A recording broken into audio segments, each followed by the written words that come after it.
Operasi Zebra yang dilakukan Satuan Lalu Lintas Polrestabes Kabupaten Goa menilang ratusan pengendara roda 2 dan roda 4. Operasi sudah berjalan selama sepekan terhitung sejak Rabu 26 November 2014. Pagi tadi operasi Zebra kembali dilakukan di perbatasan Goa Makassar di Jalan Sultan Hasanuddin Goa. Satuan Lalu Lintas Polres Kabupaten Goa menilang 400 pengendara roda 2 dan 4 selama operasi Zebra yang sudah berjalan selama sepekan. Sejak Rabu 26 November 2014 sampai Jumat 5 Desember 2014 hari ini. Kepala Satlantas Polresta Goa, Amin Toha mengatakan hal ini dilakukan untuk menciptakan kondisi keamanan dan ketertiban menjelang perayaan Natal dan Tahun Baru.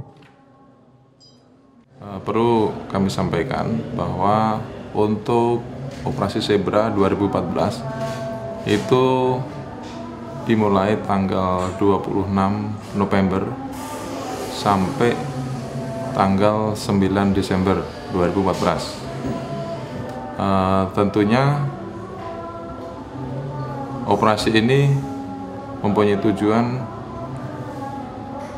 mewujudkan Kamtipmas Terlantas dan cipta kondisi menjelang perayaan Natal tahun 2014 dan menjelang tahun baru 2015. Sehingga dari kepolisian khususnya Polres Goa juga melaksanakan operasi ini karena ini operasi secara terpusat dan sampai sekarang sudah 400 pelanggar yang dilakukan tindakan tilang. Kemudian itu merupakan kegiatan daripada Satgas Represif. Namun demikian bukan semata-mata kita itu langsung melakukan tindakan represif dalam bentuk penindakan pelanggaran.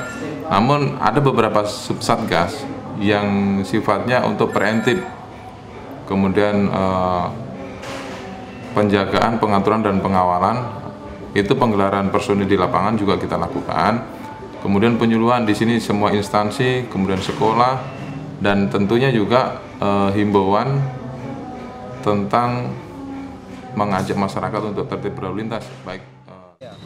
Operasi ini akan dilakukan hingga tanggal 9 Desember 2014. Selain di perbatasan Goa Makassar, operasi juga dilakukan di beberapa titik lain, seperti di Jalan Panciro, Jalan Malino, dan beberapa daerah di Kabupaten Goa. Hal ini juga bertujuan untuk menekan angka kecelakaan lalu lintas. Dari Makassar, Andi Putri, GoTV memberitakan.